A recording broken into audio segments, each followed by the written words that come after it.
दोस्तों नमस्कार। एक ऐसा धर्म जो लोगों को नास्तिक बना चुका है, जिसकी विचारधाराओं से लोग भगवान से दूर होते जा रहे हैं। जी हाँ, हम बात कर रहे हैं बौद्ध धर्म की। बौद्ध धर्म की स्थापना सिद्धार्थ गौतम जी के द्वारा 6वीं और 5वीं शताब्दी में की गई थी। बेसिकली बौद्ध धर्म पहले कोई धर्म नहीं था, यह एक विचारधारा थी जो सिद्धार्थ गौतम जी यानी बुद्ध के द्वारा दिए गए ज्ञान के अनुसार उनसे लोग जुड़ते थे। बाद में यह विचारधारा एक धर्म का रूप ले चुकी है, जिसे आज बौद्ध धर्म के नाम से जाना जाता है। वर्ल्ड रिलीजन बुद्धिस्ट की वेबसाइट के इस ग्राफ को देखिए। इससे पता चलता है कि 6% लोग ही सिद्धार्थ गौतम यानी बुद्ध की विचारधाराओं को फॉलो कर नास्तिक हुए हैं, जो किसी भी भगवान, सृष्टि, कर्म और शास्त्रों पर बिलीव नहीं करते। रिसर्च गेट के इस ग्राफ के अनुसार चीन में सबसे ज्यादा लोग आज के समय बुद्ध धर्म को अपनाकर नास्तिक हुए हैं। तो आइए पहले तो जानते हैं महात्मा बुद्ध के जीवन चरित्र को, जो उनकी हॉली बुक्स में बताया गया है। इसके बाद बौद्ध धर्म के लोगों के द्वारा फैलाई झूठी अफवाहों और झूठे प्रमाणों का खंडन करेंगे। अब चीन का नास्तिक होने का कारण क्या है कि महात्मा बुद्ध एक पुण्यकर्मी प्राणी थे, स्वर्ग लोक से आए थे। अब जो स्वर्ग में सुविधाएं हैं उनको यहाँ कहाँ, आत्मा के अंदर वो कसक रहती है। घर त्याग दिया, राज त्याग दिया और जाकर के बिहार में स्टेट के गया नामक शहर के बाहर वट वृक्ष के नीचे उसने मनमुखी साधना शुरू की। काफी समय तक निराहार बैठा रहा, हाथ पैर हलने बंद हो गए, कंडम हो गया, मृत्यु के निकट पहुंच गया। किसी माई ने उसके मुख का खीर लगा दी कि यूं मरेगा। कई दिन हो गए कुछ खाया ना पिया, तो उसने धीरे धीरे वह चाटनी शुरू कर दी। पहले दिन 10-20 ग्राम, अगले दिन 50-60 ग्राम, तीसरे दिन आँख खुल गई और उठ कर चल पड़ा। और फिर उसने विधान बना दिया कि starvation could not lead to salvation, भूखा मरने से कल्याण नहीं होता। ये उसका अनुभव था। और पहले किसी ने कहा था तू हठ योग कर ले, वो भी तो तेरी अपनी ही सोच थी। तो इस प्रकार उसने क्योंकि पिछले पुण्यक्रम संस्कारी प्राणी ही परमात्मा की तरफ में घर भी त्याग देता है, और जो भी उसको कोई मार्गदर्शन कर देता वो साधना भी अवश्यमेव करता है। तो पिछले जन्म के पुण्यकर्मी प्राणी थे ये महात्मा बुद्ध जी, लेकिन भविष्य का चार्जर ठीक बना नहीं, पिछली बैटरी तो डाउन होएगी एक दिन। पिछले पुण्य थे उसके, उस कारण से वो खूब वक्ता भी अच्छा था, उसके वचन में भी शक्ति थी, बहुत से लोगों को प्रभावित भी कर दिया। एक विशेष शरीर पर यदि कोई विशेष बाणा वेशभूषा बना लेता है समाज से हटकर, तो आम आदमी प्रभावित हो जाता है, बड़ा महात्मा होगा। और जब ये आए थे 3000 वर्ष पहले लगभग, उसमें तो और ब्लाइंड फेथ करने वाले प्रजाजन थे, तो उस पर बहुत विश्वास किया। उसकी बातों को सुन सुनकर सब बौद्धिस्ट होने लगे। और फिर क्या हुआ कि उनके द्वारा, महात्मा बुद्ध के द्वारा बताएगी वे ऑफ वर्शिप, पूजा का मार्ग, पूजा की विधि, वो शास्त्र अनुकूल ना होने से किसी को आध्यात्मिक लाभ होया नहीं। आकर चल कर 100-200-400 वर्ष के बाद सब ने ये मान लिया कि भगवान है ही नहीं, अपना करो और खाओ बस। ये है कम्युनिस्ट सिद्धांत कि कोई भगवान नहीं, ये अपने आप बनता और बिगड़ता है, कोई कुछ नहीं यहाँ पर। जीव अपने आप ऐसे नष्ट हो जाता है, भगवान है ही नहीं। ये तो चलो उनके सोच है, बाकी यथार्थ ज्ञान इससे बहुत भिन्न है। इससे पहले कि कुछ लोग रोएं कि संत रामपाल जी तो ये बात अपने मन से बता रहे हैं, ये बात सच नहीं है, तो आप खुद बुद्धिस्ट हिस्ट्री से इन सब बातों का पता लगा सकते हैं कि संत रामपाल जी ने जो बातें कही हैं वो सही है या नहीं। उसके बाद कमेंट करें। हाँ, ये बात अलग है कि आपको बुद्धिस्ट विचारधाराओं के फॉलो करने वाले इन जैसे मूर्खों ने कुछ और कहानी बता रखी हो, तो आप इन सब बातों में शायद ही विश्वास कर पाओगे। लेकिन जो बात इसमें बताई गई है वही हिस्ट्री सही है। आप इन तीनों किताबों में देख सकते हैं महात्मा बुद्ध की हिस्ट्री के बारे में। दोस्तों, जहाँ एक तरफ बुद्धिस्ट किसी भी शास्त्र को नहीं मानते, वहीं दूसरी तरफ ऐसे लोग वेदों में बुद्ध का हवाला देने में तुले हुए हैं। अच्छा, वेदों में बुद्ध की चर्चा है, कबीर की चर्चा नहीं है। हाँ, कबीर शब्द ही नहीं मिलता ना, बुद्ध लिखा हुआ मिलेगा लेकिन कबीर नहीं मिलेगा। और आपकी जानकारी के लिए बता दें कि बौद्ध धर्म के संस्थापक जिनका नाम सिद्धार्थ गौतम है, ना कि बुद्ध। बुद्ध एक शब्द है जिसका अर्थ है किसी चीज का बोध। यानी ज्ञान होना। यदि हम उस ऋग्वेद मंडल 7 सूक्त 78 मंत्र 5 को देखें तो इस बुद्ध शब्द का अर्थ है कोई गौतम बुद्ध के बारे में है ही नहीं। वेद में जहाँ जहाँ बुद्ध शब्द आया है उसका अर्थ बोध है यानी ज्ञान होना है। वहीं आगे के मंत्रों में ये स्तूप को दिखाते हैं कि देखो स्तूप के बारे में भी लिखा है वेदों में। लेकिन आपके गुरुजी आपको कभी नहीं बताए होंगे कि इसमें एकदम क्लियर स्तूप तो बुद्धिस्ट का बनता है ना, क्यों? तो स्तूप तो एकदम क्लियर है। तो बुद्धिस्ट लोग तो साफ साफ कह सकते हैं कि ये किताब तो हमारे बाद में लिखी गई है, बुद्ध की चर्चा आ रही है, स्तूप की चर्चा आ रही है। अगर आप बौद्ध धर्म के स्तूप के बारे में नहीं जानते हैं तो स्तूप बेसिकली एक अर्ध गोलाकार टीला है, जैसे आप इस फोटो में देख सकते हैं, जो सम्राट अशोक के द्वारा बनवाए गए थे। ये सम्राट अशोक जो है गौतम बुद्ध के विचारधारा को फॉलो करने वाले पहले राजा थे, जिन्होंने 84,000 स्तूप बनाए थे जहाँ पर गौतम बुद्ध की अस्थियों को दफनाया गया था। अब वेदों में जहाँ जहाँ स्तूप शब्द ये बौद्धिस्ट दिखाते हैं उसका अर्थ वेदों के इन श्लोकों में कुछ और ही है, ना कि गौतम बुद्ध की समाधि के बारे में यहाँ कुछ लिखा हुआ है। मजे की बात तो ये है कि इन नास्तिक लोगों के अनुवादकर्ता भी अलग ही है, जिनको संस्कृत का शायद ही ज्ञान होगा, जिसके कारण उनके मंत्रों के अर्थ के अनर्थ कर गए और ये लोग उसी को दिखा दिखा कर झूठ पर झूठ बोलने पर तुले रहते हैं कि वेदों में बहुत गंदी और घटिया बातें लिखी हुई हैं। पढ़िए जरा क्या पढ़िए तो एक बार क्या लिखा है। अनुवाद पढ़ू ना फिर? अनुवाद पढ़ लीजिए। जिस समय पिता ने अपनी पुत्री के साथ संभोग किया। आपका जिसने सृष्टि की रचना की है प्रजापति, वही प्रजापति है ये। अच्छा। वो अपना बच्चा पैदा करना चाहते हैं तो उसने उसकी अपनी पुत्री है। बताइए ये वेद का कौन सा ज्ञान है जिस पर उनकी आस्था है आपके गुरु की? अब ये जो है वेद दिखाते हैं उसके अनुवादकर्ता कौन है? गंगा सहाय शर्मा। बताओ, गंगा सहाय शर्मा का भी आपने नाम सुना है कि भाई हाँ ये प्रसिद्ध अनुवादकर्ता हुए हैं किसी भी वेद के, संस्कृत के या किसी भी पुराणों के? तो इन नास्तिक मंद बुद्धियों को यही नहीं पता कि ये बोलने क्या लग रहे हैं और दिखाने क्या लग रहे हैं। लोगों को बेवकूफ बनाना ही इनका काम है। जो अन्य अनुवाद करता है उन्होंने इन श्लोकों के कोई और अर्थ कर रखे हैं जो वास्तविक और ऑथेंटिक अर्थ हैं। ऐसा ही कुछ ये मांसाहारी लोग भी करते हैं और दिखाते हैं कि देखो वेदों में मांस खाने का जिक्र है, जबकि उन मंत्रों का अनुवाद कुछ और ही होता है। इस वीडियो में हमने इस पर डिटेल में बात करी है, लिंक डिस्क्रिप्शन में मिल जाएगा।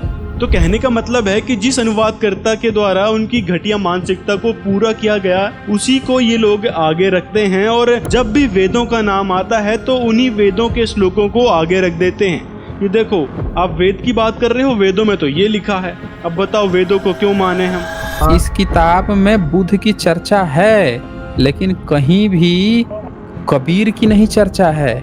चलो मान लिया वेदों में बुद्ध के बारे में लिखा है, फिर उसमें तो परमात्मा की महिमा बताई गई है, उसके अनुसार तो भगवान अस्तित्व में है, रियल हैं। जैसे कि ये देखो ऋग्वेद के इन मंत्रों में परमात्मा की लीला के बारे में लिखा हुआ है। परमात्मा साकार है, सहशरीर है, नर आकार है, मनुष्य सदृश है, राजा के समान दर्शनीय है, वह सभी लोगों के ऊपर के लोक में विराजमान है। यजुर्वेद के इन श्लोकों में भी परमात्मा का जिक्र है। अथर्ववेद में भी परमात्मा की महिमा गा रखी है। सामवेद के इन उतार्चिक खंड श्लोकों में भी परमात्मा का जिक्र है। यदि आप मानते हैं कि वेदों में गौतम बुद्ध के बारे में लिखा है तो ये भी मानो ना कि परमात्मा रियल है, उनकी महिमा शास्त्रों में है। लेकिन नहीं, इनको तो बस अपनी अटकलें लगानी है और दूसरी तरफ ये लोग गौतम बुद्ध को भगवान मान बैठे हैं। फिर ये कैसी नास्तिकता हुई तुम्हारी? एक तरफ कहते हो कि परमात्मा कोई है ही नहीं और गौतम बुद्ध फिर परमात्मा कहाँ से हो गए? वो तो एक समझ लो गुरु हैं, विचारधारा को फैलाए हैं, उनकी विचारधारा पे चलने पे उनको कैसे भगवान मानने लगोगे? यदि भगवान है ही नहीं, परमात्मा है ही नहीं, सृष्टि करता है ही नहीं, तो फिर वो भगवान कहाँ से हुए? क्या गौतम बुद्ध ने सृष्टि की रचना करी है? फिर थोड़ा विचार कर लिया करो। अगर आप इन प्रमाणों से संतुष्ट नहीं है तो आगे और लिखा है। यजुर्वेद अध्याय 40 का मंत्र 8 देखिए, इसमें लिखा हुआ है कि परमात्मा की काया अमृत शरीर नाड़ी तंत्र के जोड़ जुगाड़ से बना हुआ नहीं है। इनका शरीर माता पिता के संयोग से बना पंच तत्व का नहीं है, यानी परमात्मा का नूरी तत्व का तेजोमय शरीर है। नास्तिक बन रहे हो तो सही से बनो ना, नहीं तो संत रामपाल जी के प्रमाणित ज्ञान को सुनो। जिन्होंने सभी धर्मों के शास्त्रों के अनुसार सत भक्ति विधि बताई है, जिससे लाखों लोगों को परमात्मा मिला है और अनेकों लाभ उनको मिल रहे हैं। आप इस चैनल पर जाके उनका इंटरव्यू सुन सकते हैं, जिनको परमात्मा ने कई प्रकार के लाभ दिए हैं, उनकी खतरनाक से खतरनाक बीमारियों को दूर किया है। अब आइए इनके दोगलेपन को इनकी ही जुबानी से समझते हैं। बुद्धिज्म में तप करना आवश्यकता नहीं है। साधना जिसको कहते हैं, बैठकर मेडिटेशन करते थे, सांस लेते थे और सांस छोड़ते थे, कहीं का कोई चिंतन नहीं करते थे, ध्यान में लीन थे। मेडिटेशन मतलब गॉड को ये ध्यान करना नहीं होता है। तो मेडिटेशन में आप भगवान का ध्यान करते हो? हाँ जी, बुद्ध भगवान का उनका मतलब स्टैचू के बारे में सोचते हैं, बुद्ध भगवान का ध्यान करते हैं। बौद्ध धर्म के अनुसार मोक्ष का मार्ग क्या है? कि मंत्र से मोक्ष हो सकता है? जी नहीं, बौद्ध धर्म मंत्र से नहीं मानते हैं। भक्ति साधना में मंत्रों की कोई आवश्यकता होती है या नहीं? भक्ति साधना में मंत्रों का साधना होती है, इसमें कोई मंत्र नहीं है, इसमें बस खाली सील है, नियम है बस। भक्ति साधना में मंत्रों का साधना होती है। बौद्ध धर्म शास्त्रों के अस्तित्व को स्वीकार करता है या नकारता है? तो महाराज जी, हम जानना चाहते हैं, क्या बौद्ध धर्म शास्त्रों के अस्तित्व को स्वीकार करता है या नकारता है? क्या शास्त्रों का? वेद और गीता पुराणों को? नो, वेद गीता को उन्होंने नहीं माना है। तो महात्मा बुद्ध जी ने जब तप किया, फिर उनको इस वृक्ष के नीचे ज्ञान की प्राप्ति हुई, इसलिए उन्होंने कोई गीता वेद को आधार नहीं बनाया। हाँ, उन्होंने जो भी बनाए खोजे वो अपने आप से खोजे, और विपासना के माध्यम से खोजे, ध्यान के माध्यम से खोजे, और शील संपन्न के माध्यम से खोजे। क्या महात्मा बुद्ध जी द्वारा बताया गया मुक्ति मार्ग सदग्रंथों से प्रमाणित है? तो महात्मा बुद्ध जी ने जो भक्ति और मुक्ति का मार्ग बताया है, भगवान पाने का जो मार्ग बताया, क्या वो हमारे वेद गीता में प्रमाणित है? वो सिर्फ दुख को निवारण के लिए रास्ता बताए हैं, न कि कोई मुक्ति और न कोई स्वर्ग है, न कोई नर्क। महाराज जी, क्या बौद्ध धर्म में गीता वेद आदि शास्त्रों को माना जाता है या नहीं माना जाता? नहीं माना जाता है। क्या बौद्ध धर्म ईश्वर भगवान के अस्तित्व को मानता है? तो क्या महात्मा बुद्ध और बौद्ध धर्म भगवान के अस्तित्व को मानते हैं? नहीं, भगवान को अस्तित्व को नहीं मानते। जो भी है इसी जन्म में दुख के निवारण के लिए आपको अपना जो है से भक्ति करना है और विपासना करना है, चित्त को शांत करना है। क्या बौद्ध धर्म परमात्मा के अस्तित्व को स्वीकार करता है? जी, बौद्ध धर्म परमात्मा का अस्तित्व को तो स्वीकार, भगवान तो है, लेकिन ध्यान साधना करने से एकाग्र होगा, चित्त शांत होगा तो भगवान का अपने दर्शन होता है। बौद्ध धर्म ईश्वर के अस्तित्व को नकारता है, आपका कहने का तात्पर्य है? जी, भगवान बुद्ध ने, और यह हमारे ग्रंथों में भी बहुत जगह पाया गया है, जिसमें भगवान बुद्ध ने ईश्वर की अस्तित्व को खंडन किया कि ईश्वर का, जैसे भगवान बुद्ध ने कहा, जब मैं परम सत्य की खोज में पूरे ब्रह्मांड में विचरण किया तो मुझे एक ऐसा तत्व नहीं मिला जिसे लोग ईश्वर कहते हैं, और जिसने मनुष्य की विधाता को बनाया है या मनुष्य का भाग्य को बनाया है, क्योंकि भगवान बुद्ध ने कहा है कि मनुष्य अपना भाग्य खुद ही बनाते हैं। क्या विचार है आत्मा परमात्मा के बारे में बौद्ध धर्म का? आत्मा परमात्मा के में उन्होंने अधम माने हैं, कोई धम है ये नहीं है। आत्मा परमात्मा नाम चीज का बुद्धिज्म में कुछ है ही नहीं, जो है स्वयं है। अत दीपो भव का मतलब होता है कि आप अपना दीपक, आप जैसा कीजिएगा वैसा मिलेगा। तो क्या जीव खुद ही ईश्वर है? जीव खुद ईश्वर नहीं है, उसको खोजना पड़ता है। ईश्वर मैंने क्या, सुख प्राप्ति, इसी जन्म में जो है से निर्वाण की प्राप्ति। बुद्धिज्म में निर्वाण का बहुत महत्व दिया गया है, जो अच्छा से मुक्ति मिल जाए, सुख संपन्न, बस। तो दोस्तों, ये थी बुद्धिस्ट समुदायों की वास्तविकता, जो आज के समय नास्तिक हो चुके हैं। किसी भी प्रकार की भक्ति मंत्र नाम जाप नहीं करते, ना ही परमात्मा ईश्वर को मानते हैं, और मोक्ष यानी निर्वाण की आशा में लगे हुए हैं कि मोक्ष हमको इस प्रकार मिलेगा। बुद्धिज्म में निर्वाण का बहुत महत्व दिया गया है, जो अच्छा से मुक्ति मिल जाए। यदि मोक्ष मंत्रों से नहीं होता तो जो पहले के समय ऋषि महर्षि साधना किया करते थे, तो क्या वो व्यर्थ थी, जिससे उनके अंदर सिद्धि शक्ति आ गई थी, जिनके कई सारे प्रमाण आज हमारे पवित्र शास्त्रों में मिलते हैं। अन्य धर्मों में भी प्रसिद्ध महापुरुषों के द्वारा भक्ति की शक्ति से लाभ मिलने की बात कही जाती है। जैसे इस्लाम धर्म में हजरत मोहम्मद ने शब्द से गाय को मार दिया था और फिर उसे जीवित कर दिया था। इसी प्रकार ईसाई धर्म में जीसस क्राइस्ट ने भी कई सारे चमत्कार किए थे। गुरु नानक जी समुद्र पर चल सकते थे, जिसके बारे में भाई वाले वाली जन्म साखी में प्रमाण है। ऐसे ऐसे कई सारे प्रमाण भक्ति की शक्ति के मिल जाएंगे, जिससे आज महापुरुष ऋषि महर्षि प्रसिद्ध हैं और गौतम बुद्ध तक उन्हीं ऋषि महर्षि की साधना को कॉपी कर वट वृक्ष के नीचे साधना में लगे थे। नहीं तो उस समय उनको कैसे पता चला कि ऐसे ध्यान साधना करने से ज्ञान मिलता है, परमात्मा मिलता है? उनको कैसे पता चला? फिर कहीं न कहीं ऋषि महर्षियों के ज्ञान के कारण ही उनको गया में वट वृक्ष के नीचे उन्होंने ज्ञान प्राप्ति के लिए साधना करी थी। अब मंद बुद्धि न बनकर थोड़ा विचार करना इस पर बेहद जरूरी है। इन सारी बातों को बताने के लिए तत्वदर्शी संत आते हैं, जिनके बारे में पवित्र गीता अध्याय 4 श्लोक 34 में बताया गया है। इस समय वह तत्वदर्शी संत रामपाल जी महाराज जी हैं, जो सभी शास्त्रों के अनुसार सद्भक्ति बता रहे हैं। और रही बात कबीर साहिब के भगवान होने की, तो वेदों में परमात्मा का नाम कबीर है, जो संस्कृत भाषा में कबीर देव, कबीर और कवि, कविम यानी कबीर साहब कहा गया है, जिसका प्रमाण यजुर्वेद, ऋग्वेद, सामवेद, अथर्व वेदों के भी इन मंत्रों में लिखा हुआ है। थोड़ा सा और हिंट देते हैं आपको कि वो परमात्मा अन्य रूप में भी, जैसे साधु रूप बनाया और कहीं भी प्रकट हो गए, किसी पुण्यात्मा को मिले, उनको सत्य से परिचित कराया और फिर उस महापुरुष ने फिर परमात्मा के गुण उस परमात्मा द्वारा दिए गए ज्ञान के अनुसार सब जगह गाए। ऋग्वेद में थोड़ा सा हिंट और देते हैं आपको। यही ऋग्वेद, इसमें 3-4 श्लोक और दिखाते मंत्र आपको। ऋग्वेद वही मंडल नंबर 9-10, प्रकाशक है सार्वदेशिक आर्य प्रतिनिधि सभा, महर्षि दान भवन, रामलीला मैदान, नई दिल्ली। और महर्षि दान सरस्वती कृत, मुद्रक है Prince offset printers 1510, Pataudi house, Daryaganj, नई दिल्ली। अब इसके अंदर आपको दिखाते हैं ऋग्वेद मंडल नंबर 9 सूक्त 86 का मंत्र 26 और 27। ऋग्वेद मंडल नंबर 9 सूक्त 86 और मंत्र 26।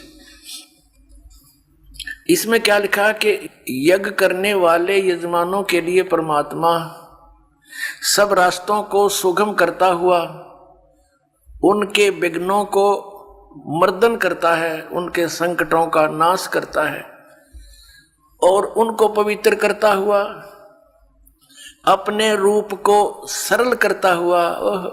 क्योंकि सतलोक में परमात्मा का रूप बहुत तेजों में है। एक रोमकूप में करोड़ सूर्य मिला दे, करोड़ चंद्रमा, वो भी फीकी रोशनी रहे, इतना तेजों में शरीर है भगवान का।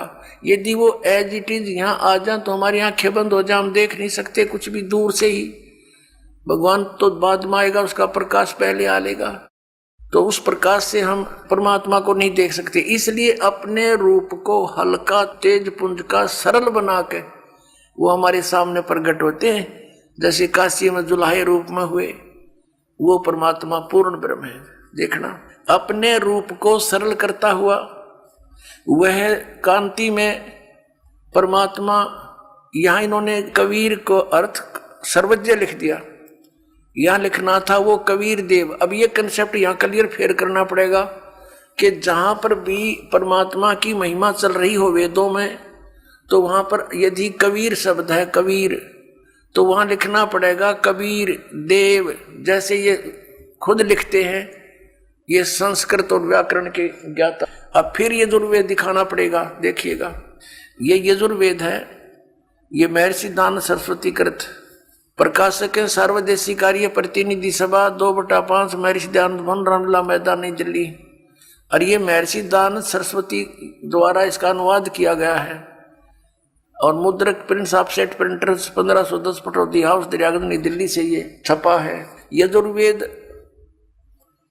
अध्याय नंबर 36 में 60 से अध्याय आरंभ 36 में और मंत्र नंबर 1 में यहां यजु शब्द लिखा है।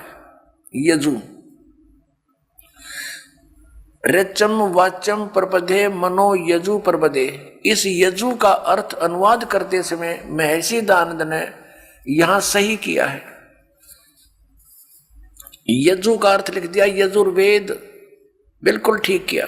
यदि यहां यजु का अर्थ के मैं अन्य कर देता, क्योंकि यजु माने होता है परमात्मा से मिलने की विधि, यानी यज्ञ स्तुतियां, ये भी अर्थ होता। अगर यहां वो ये अर्थ कर देता तो यहां महिमा थी यजुर्वेद की, तो यजुर्वेद ना लिखकर कुछ अन्य अर्थ कर देने से अनर्थ हो जाता और जिसकी महिमा बोली जा रही है उसको पहचान नहीं पाते।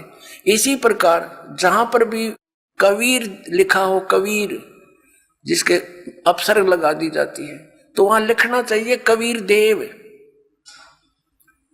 और कबीर देव लिखने से फिर बात सुलझ गई। हम उसको कबीर देव कहने लगे, कबीर हम वह को वह बोलते हैं, तो कबीर देव माने परमात्मा, कबीर साहब। तो ये कवि जहां लिखा है इन्होंने, कवि कोई सर्वज्ञ नहीं होता, ये भी भूल लगी है इनको। कवि का अर्थ सर्वज्ञ नहीं हो सकता। कवि का अर्थ काव्यकार तो हो सकता है, अगर वो भी प्रकरणवश कोई प्रकरण चल रहा हो या महिमा भगवान की चल रही है। अड़ाओ ये कवि का अर्थ कर दिया सर्वज्ञ। सर्वज्ञ ये शब्द तो कर रहे हैं, हम भगवान के विषय में बोल रहे हैं, लेकिन उसका नाम लिखना था, हु इज दैट गॉड, वो कौन है वो परमात्मा जो ऐसी लीला करता है, वो कबीर देव है, वो कबीर साहब है। फिर आइए, अब हम फिर ऋग्वेद पर आ गए हैं, जो अभी आपको दिखाया था, ये इन्हीं के द्वारा प्रकाशित है। और ये वही अब ऋग्वेद, हम फिर उसी पर आगे ऋग्वेद मंडल नंबर 9 सूक्त 86 के मंत्र 26 पर, यज्ञ करने वाले यजमानों के लिए, यानी भक्ति करने वाले भक्तों के लिए, यजमान कहो से भगत कहो, परमात्मा सब रास्तों को सुगम करता हुआ उनके विघ्नों को मर्दन करता है, उनके संकटों का नाश करता है, उनको पवित्र करता हुआ और अपने रूप को सरल करता हुआ वह कांति में परमात्मा। यहां कबीर देव लिखना था, ये देखो, ये कबीर अतो, हम इसको कबीर बोलने लगे, वह को वह, ये कबीर है, हम कबीर बोलते हैं। अब देखिएगा, इसका इन्होंने यहां संधि छेद करके ये ऐसे लिख लिया, ये अपसर्ग लगा दिए दो, जैसे यजु में लगाए थे तो यजुर्वेद लिख दिया, वो ठीक किया। तो यहां कबीर देव लिख देते, कबीर देव, इनकी संस्कृत व्याकरण भी बनी रहती, कबीर देव लिख देते। और हम कबीर साहब बोलते हैं उसको, वह को वह बोलते हैं, कबीर साहब, कबीर देव, कबीर परमेश्वर। तो यहाँ ये महिमा किसकी है? कबीर देव। क्या लिखा है कि वह कांति में परमात्मा कबीर देव, या लिखना था कबीर देव, कबीर साहब, विद्युत के समान क्रीड़ा करता हुआ, यानी विद्युत जैसी, बिजली जैसी गति से चलता हुआ वर्णीय पुरुष को प्राप्त होता है। अच्छी आत्मा, वर्णीय माने अच्छी आत्मा को प्राप्त होता है। आगे देखो वो कहाँ रहता है भगवान? 27वें मंत्र में, ऋग्वेद मंडल नंबर 9 सूक्त 86 मंत्र 27 में, जो परमात्मा ध्रुवलोक के तीसरे पृष्ठ पर विराजमान है। ओह, ध्रुवलोक माने उस तेजो में लोक के, सतलोक के तीसरे पृष्ठ पर विराजमान है। सतलोक के तीसरे पृष्ठ पर, तीसरे स्थान पर, यानी उसमें भी विभाजित है। टॉप मोस्ट प्लेस पर स्वयं परमात्मा विद्यमान है और नीचे अन्य सृष्टि है, सभी इसी प्रकार सृष्टि है जैसे यहाँ पर है। इसको समझने के लिए ऐसा समझो जैसे दिल्ली और बाह्य दिल्ली होती है, तो परमात्मा उस ध्रुवलोक के तीसरे पृष्ठ पर वहां रहता है, वहां विराजमान है, साकार है, मनुष्य दृश्य है, वहां से गति करके आता है। अब देखना ऋग्वेद मंडल नंबर 9 सूक्त 82 मंत्र नंबर 1, जो सर्व उत्पादक प्रभु, सबकी उत्पत्ति करने वाला परमेश्वर, प्रकाशमान, सद्गुणों की वृष्टि करने वाला, पापों का नाश करने वाला, हरण करने वाला है, वह राजेव, राजा के समान। ये देखना ये है 269 पृष्ठ पे। अब हम पढ़ेंगे 270 पृष्ठ पे। राजा के समान दर्शनीय है, राजा के समान देखने योग्य है, साकार है, मनुष्य दृश्य है। ये वेद गवाही दे रहे हैं इन्हीं के कर कमलों से, जो भगवान को निराकार निराकार करके और दुनिया को बरगलाया करते थे। आज उन्हीं के कर कमलों से, उन पवित्र सदग्रंथों में परमात्मा ने दया करके ये ठीक अनुवाद करा दिया ना। ये अड़ंगा भी कर सकते थे, क्योंकि अन्य सब जगह उल्टा लिख रखा भगवान निराकार है। अब परमात्मा राजा के समान दर्शनीय है, देखने जोगा है। वह पृथ्वी आदि लोक लोकांतरों के चारों ओर शब्दायमान हो रहा है। वह वर्णीय पुरुष को, अच्छी आत्मा को, जो दृढ़ भक्त है, उसको पवित्र करता हुआ प्राप्त होता है। पवित्र करता है, ज्ञान से साफ करता है। जिस प्रकार विद्युत स्नेह वाले स्थानों को आधार बनाकर प्राप्त होता है, अपनी आत्मा स्पष्ट कर दिया। जैसे कैसा अच्छा प्रमाण दिया है वेद में कि जैसे आकाशीय बिजली किसी धातु को आधार बनाकर ही उस पर अट्रैक्ट होती है, उसी पर आके गिरती है, अन्य पर नहीं गिरती। तो ऐसे ही परमात्मा उन्हीं पुण्यात्माओं को मिलता है जिनसे वो आकर्षित होता है, जो दृढ़ भक्त होते हैं, जो उनकी बातों को शिरोधार्य करके फिर दृढ़ता के साथ अन्य पुण्यात्माओं को सुनाते हैं। पहले कांस्य धातु के बेले थाली हुआ करते, और जब वर्षा के सीजन में हमारी दादी जी कहती थी हमारी माताओं से कि बाहर आंगन में कांसी की थाली रखी है, बेला रखा है, इसको अंदर रख दो, नहीं तो बिजली गिर जाती है कांसी धातु पर। ये विशेष अट्रैक्शन होता था। अमूमन जहां भी ऐसा संयोग होता था वो कांसी की धातु पर ही गिरती थी। कहने का भाव ये है कि वेद ने ये प्रमाणित किया है, एक एग्जाम्पल दिया है कि वो परमात्मा उन पुण्यात्माओं पर ऐसे अट्रैक्ट होता है, उन्हीं को ही मिलेगा वो जो दृढ़ भक्त होते हैं। जैसे आकाशीय बिजली, आकाशीय विद्युत अपने उस धातु पर ही गिरती है, उसको आधार बनाकर ही नीचे आती है। आगे देखो वो क्या करता है फिर आकर के। ऋग्वेद मंडल नंबर 9 सूक्त 82 मंत्र 1 पढ़ लिया। अब दूसरे में क्या लिखा है